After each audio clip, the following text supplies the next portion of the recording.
अस्सलाम वालेकुम दोस्तों, आज की इस वीडियो में आपको सिखाऊंगा कि किस तरीके से सब्ज़ियों को आप सुखा के और बाद में आप उनको पका के खा सकते हैं। तो आज एक स्पेसिफ़िक सब्ज़ी करेला जो इस वक्त की सीज़नल सब्ज़ी है करेला, उसको हम सुखाना सीखेंगे कि किस तरीके से हम उसको सुखा सकते हैं और सुखाने के बाद फिर पका भी सकते हैं।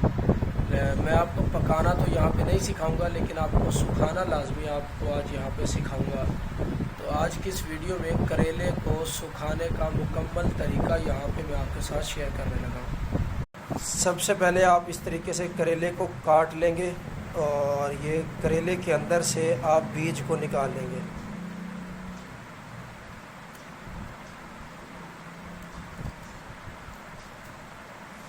पहले करेले को आपने छील लेना। ये आपको नज़र आ रहे हैं करेले छिले हुए।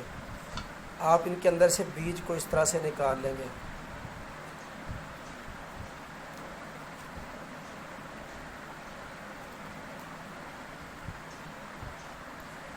बीज को निकालने के बाद आप छोटे छोटे टुकड़ों में इसको काट लेंगे, जैसे ये आपको कटे हुए नज़र आ रहे हैं।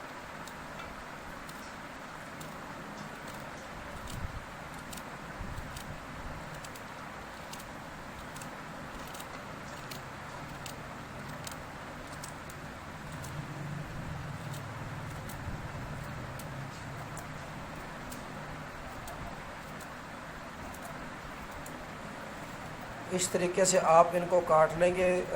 सारे करेलों को जितने भी आपके पास हो, जितने आप सुखाना चाहते हैं, उनको इस तरीके से काट लें। काटने के बाद फिर आप इनको किसी भी डिश में या किसी भी चीज़ में या किसी कपड़े पे रख के और आप इसको धूप में सुखा सकते हैं।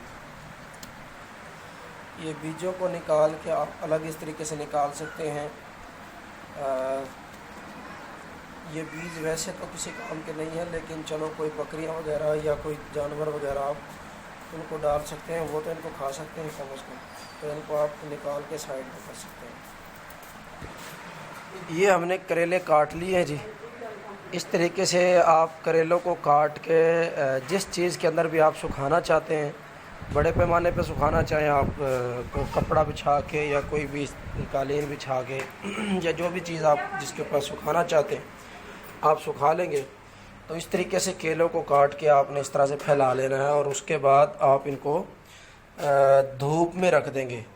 धूप में ये ज़्यादा अच्छे खुश्क हो जाते हैं, इनको ज़्यादा टाइम नहीं लगता है, तकरीबन 1 दिन में ही ये सूख जाते हैं। ठीक है, कोई ज़्यादा टाइम नहीं लगता है इनको। तो मैंने इन करेलों को यहाँ पे सुखा दिया है। अब मैं यानी कि अभी कमो बेश इसको 5 से 6 घंटे धूप लगने देंगे और उसके बाद इनको देखेंगे कि इनकी सूरत हाल क्या है। ये जब सूख जाएंगे तो हम इनको यहाँ से उठा लेंगे।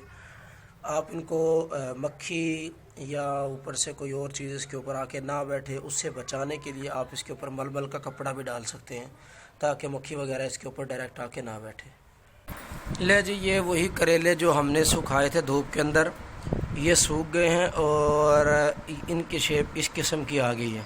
ठीक है, अब इन करेलों को जो पकाना चाहते हैं वो इनमें से कुछ करेले ले लेंगे इस तरह और पानी में भिगो देंगे। पानी में भिगो के और जिस तरीके से आप बाकी सब्ज़ियाँ पकाते हैं उसी तरीके से आप इनको भी पका लेंगे। और अगर किसी ने इनको दवाइयों में इस्तेमाल करना है तो वो इनको ग्राइंड करके पीस सकता है। पीस के और आप इसकी बेहतरीन किस्म की पाउडर तैयार कर लेंगे। पाउडर तैयार करके और आप इसको कैप्सूल में भर के जिस तरीके से भी इस्तेमाल करना चाहते हैं इस्तेमाल कर लेंगे, क्योंकि ये शुगर के मरीज़ों के लिए बहुत अच्छा होता है। इसी तरीके से अगर आप इसकी चटनी वगैरह बनाना चाहते हैं तो आप इसका पाउडर बना के और आप दूसरी चीज़ों को साथ मिक्स करके इसकी बेहतरीन किस्म की चटनी बन जाएगी पाउडर मिक्स करके, और इस तरीके से आप इसकी एक चटनी बना सकते हैं। और अगर आप इसका अचार बनाना चाहते हैं तो इसी तरीके से आप इनको सुखा के और आप इनका अचार भी डाल सकते हैं। ठीक है जी, तो ये करेले को सुखाने का एक मुकम्मल तरीका था जो मैंने आपके साथ यहाँ पे इस वीडियो में शेयर किया है। अगर आप सुखाना चाहते हैं, अक्सर जिन लोगों की सब्ज़ी की दुकान है या जो लोग इस किस्म की मुख्तलिफ़ चीज़ें यानी कि मुख्तलिफ़ लोग इसको काश्त भी करते हैं, उनके पास अगर एक्स्ट्रा है और अगर रेट बहुत कम है तो आप इनको सुखा लें और किसी दौर में जब आप चाहें इनको फिर बाद में इस्तेमाल कर सकते हैं। और क्योंकि आपको पता है कि ये एक सीज़नल सब्ज़ी है, गर्मियों में करेला होता है, सर्दियों में नहीं होता। अगर कभी आपका सर्दियों में करेला खाने को दिल करे तो आप यही सूखा हुआ करेला जो आपने गर्मियों में सुखाया था, ये साल साल ख़राब नहीं होता, तो आप इनको सर्दियों में पका के खा सकते हैं। यानी कि गर्मियों की डिश को आप सर्दियों में पका के खा सकते हैं, इस तरीके से कि आप अगर उनको सुखा के रख लें। ले जी, आज की वीडियो बस यहीं तक थी। उम्मीद करता हूँ आपको ये वीडियो पसंद आई होगी, और अगर आपको ये वीडियो पसंद आई है तो अगर आपको वाकई वीडियो पसंद आ गई तो मेरा ख़्याल है इस वीडियो को दूसरों तक भी पहुंचना चाहिए, और दूसरों तक पहुंचाने का तरीका आप अच्छी तरह जानते ही हैं। अब आपसे इजाज़त चाहता हूं। बहुत शुक्रिया, अपना ख्याल रखिएगा। Thank you so much.